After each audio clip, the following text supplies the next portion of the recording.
সম্পাদক ডাক টিকেট এবং প্রধান সংগঠক জুলাই ঐক্য।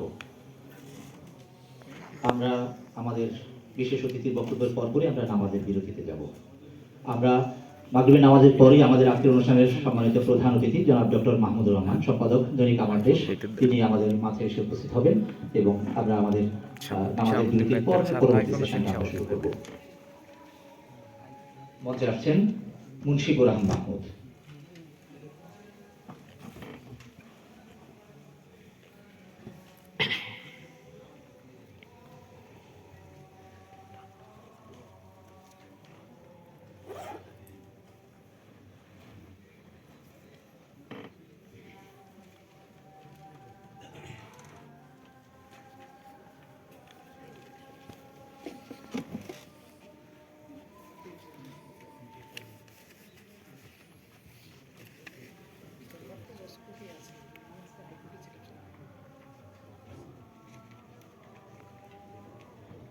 আজানটার জন্য অপেক্ষা করছি, সরি।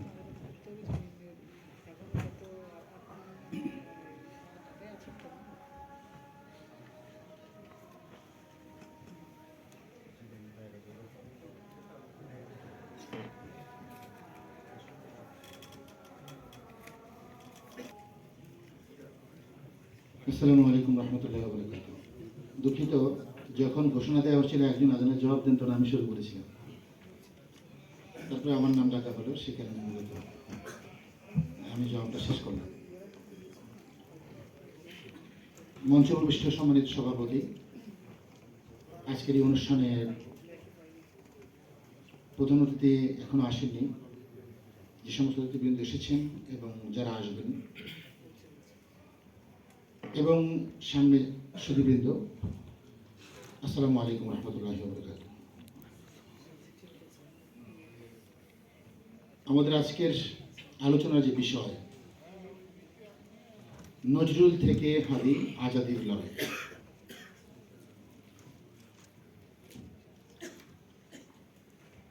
আমরা আজাদির লড়াই শব্দটা কেন বেছে নিলাম,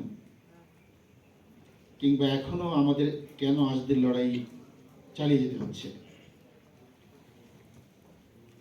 এবং এখনো যারা আজাদির কথা বলে আজাদির পাখি হয়ে গান গায়, তাদেরকে কেন এখনো রক্ত দিতে হচ্ছে, জীবন দিতে হচ্ছে।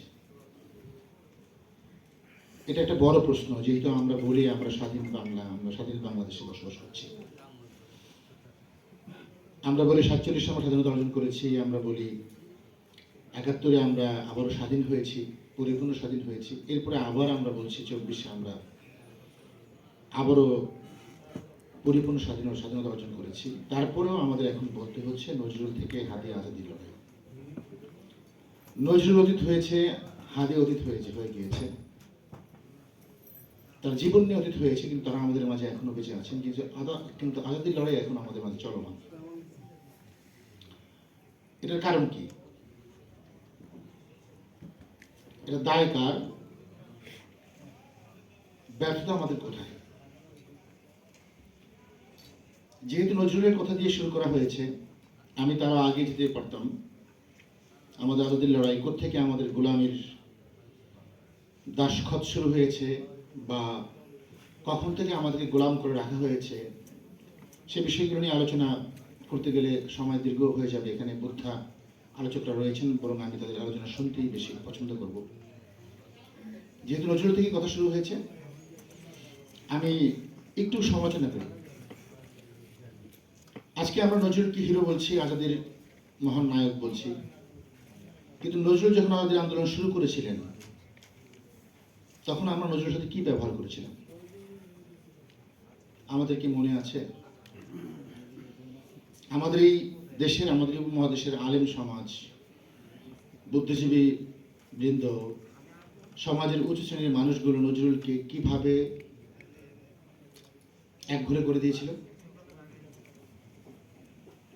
নজরুল যখন বলেছিলেন, বিশ্ব যখন, কথাটা এমন ছিল, আমি হয়তো ছন্দে বলতে পারবো না, কোট আনকোট বলতে পারবো না, যে বিশ্ব যখন জ্ঞান বিজ্ঞানে এগিয়ে যাচ্ছে, তখন আমরা বিবি তালাকের ফতোয়া নিয়ে ব্যস্ত। কথাটা এমন ছিল, মূল কথাটা। একথা বলার সাথে সাথে আমাদের দেশের আলেম সমাজ এরপর থেকে তাকে কাফের ফতোয়া দেওয়া শুরু করলেন। মুসলিম কমিউনিটি থেকে তাকে বের করে দেওয়া হয়েছিল। তিনি কোথাও আশ্রয় পাচ্ছিলেন না। মনের কষ্টে তিনি বিভিন্ন সময় বিভিন্ন আলেমদের প্রোগ্রামে গিয়ে নিজে হাজির হতেন এবং একটি গান গাওয়ার জন্য, একটি গজল গাওয়ার জন্য উনি অনুমতি চাইতেন। তাকে দূর দূর করে তাড়িয়ে দেওয়া হতো। এরপর তাকে আশ্রয় দেওয়া হলো কোথায়? কারা আশ্রয় দিল তাকে? হিন্দুরা আশ্রয় দিল, হিন্দু বুদ্ধিজীবীরা। এর বিনিময়ে হিন্দুরা কি পেল? 4,500 সেনা সৈনিক পেল।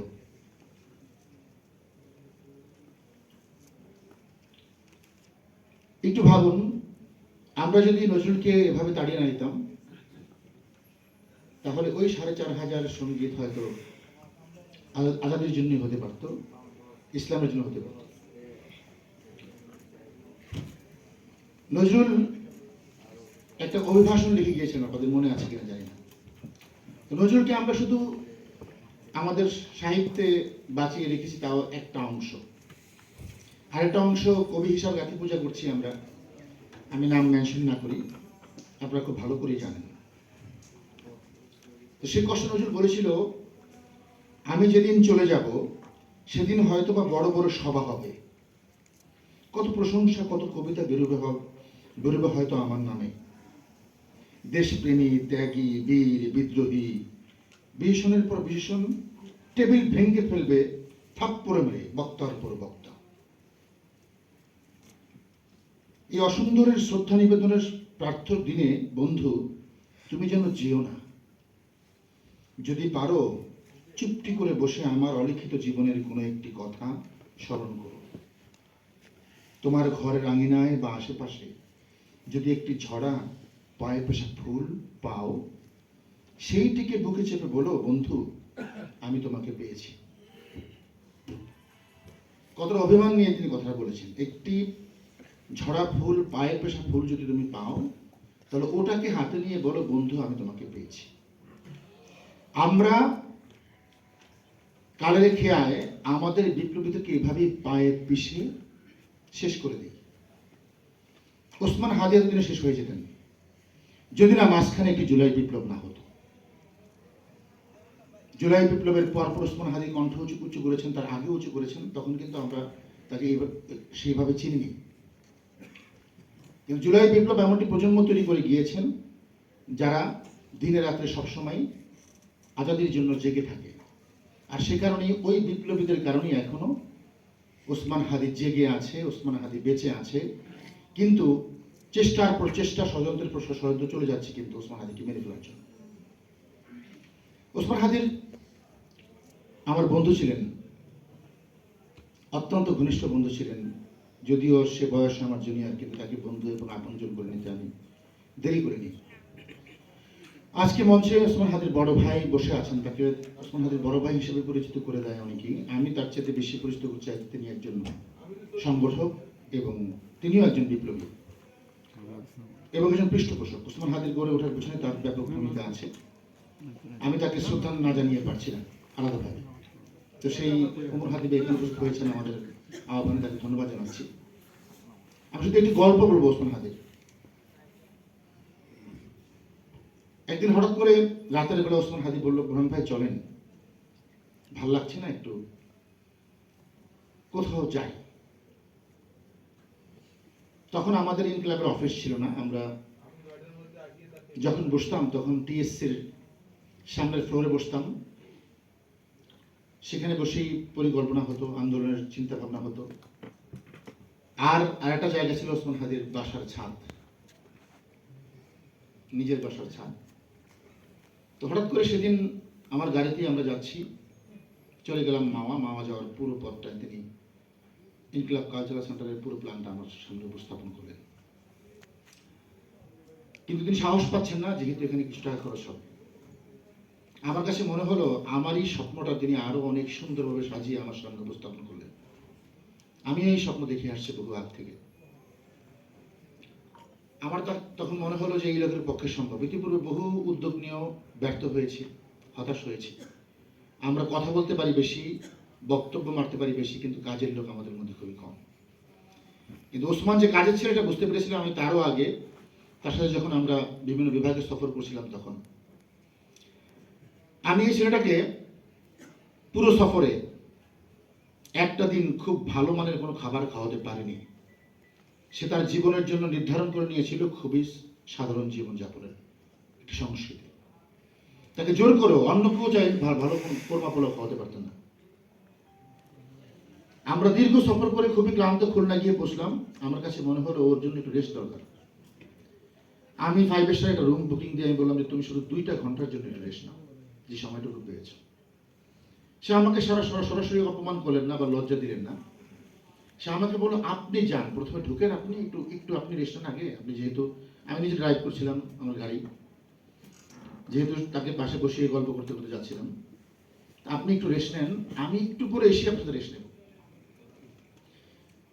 তো আমি 2 ঘন্টা ঘুমাইছি।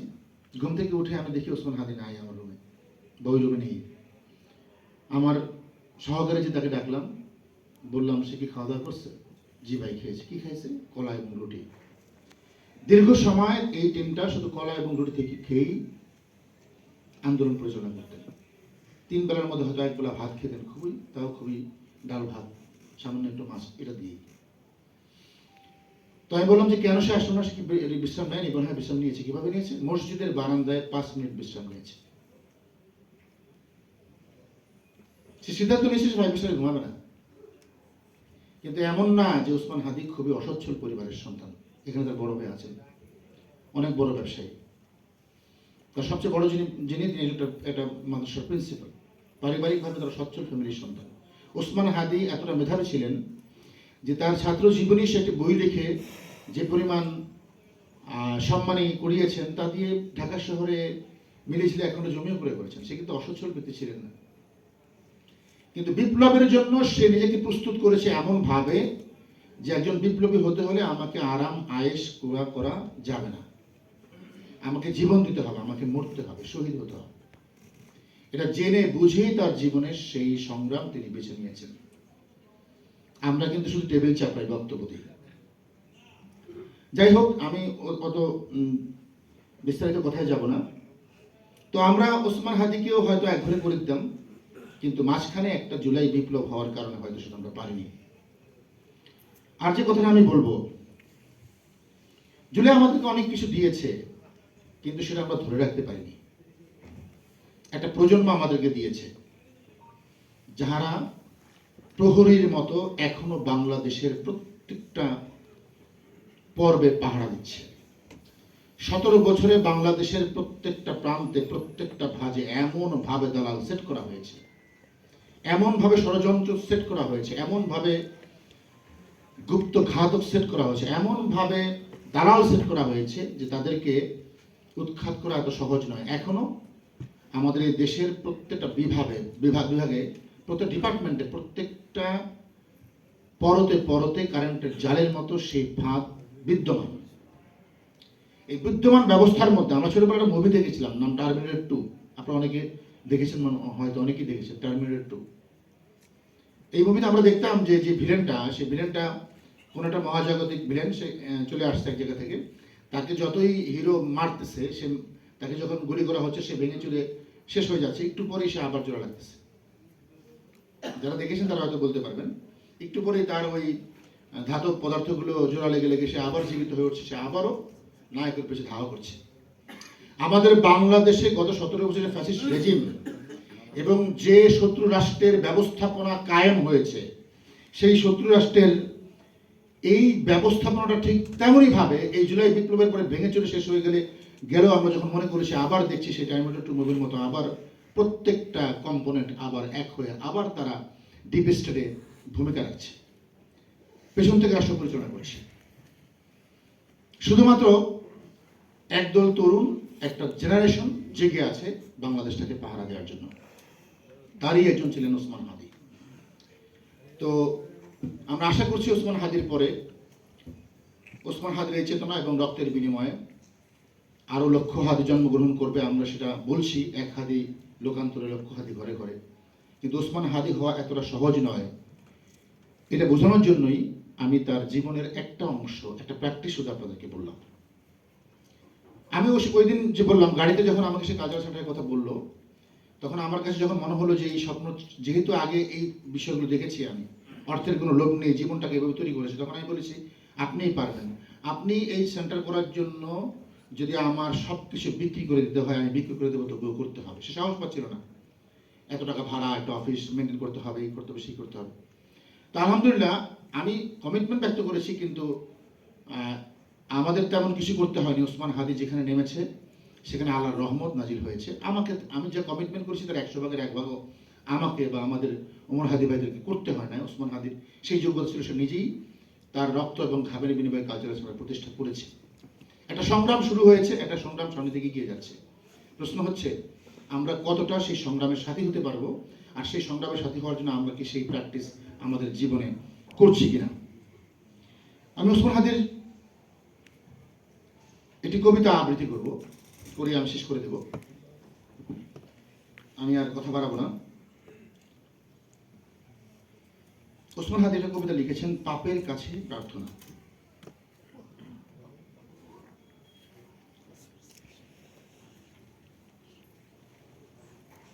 হে লজ্জা, বড্ড নিরাজ তুমি।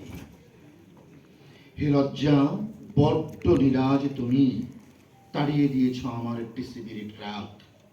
হে মায়া, প্রবল পাষাণ তুমি, দাওনি জোগাতে আমায় মরার খোরাক। হে তেজ, আজন্ম চড়া তুমি, বরফ করেছ আমার মুক্তির খুন। হে বিষ, ভীষণ শীতল তুমি, নিভিয়ে দাওনি মোর ক্ষুধার আগুন। হে সততা, পয়সা পিশাচ তুমি, অর্থের পুলকে বলো যত খুশি ঝুট। হে সম্মান, সভ্য নপুংসুক তুমি, চোখ বুঝে চুমু খাও পীড়নের বুট। হে স্বাধীন, সবচেয়ে পরাধীন তুমি, সীমান্তে রেখেছ পুঁতে ভীতির পেরেক।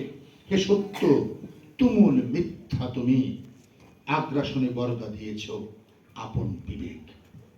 হে ক্রোধ, প্রকাণ্ড কামুক তুমি, ভাতের বদলে খাও মাংসের ফুল।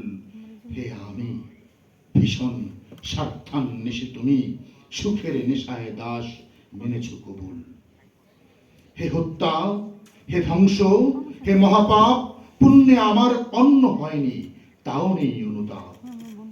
এবার তুমি তো কিছু করো, এবার তুমি তো কিছু করো, রক্ত খেকো রাজকীয়দের রক্তে ডুবিয়ে মারো। এবার তুমি তো কিছু করো, রক্ত খেকো রাজকীয়দের রক্তে ডুবিয়ে মারো।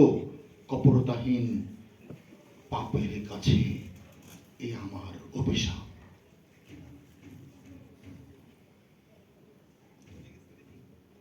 সবাই শুধু কথা বলে, কেউ কিছু করে না।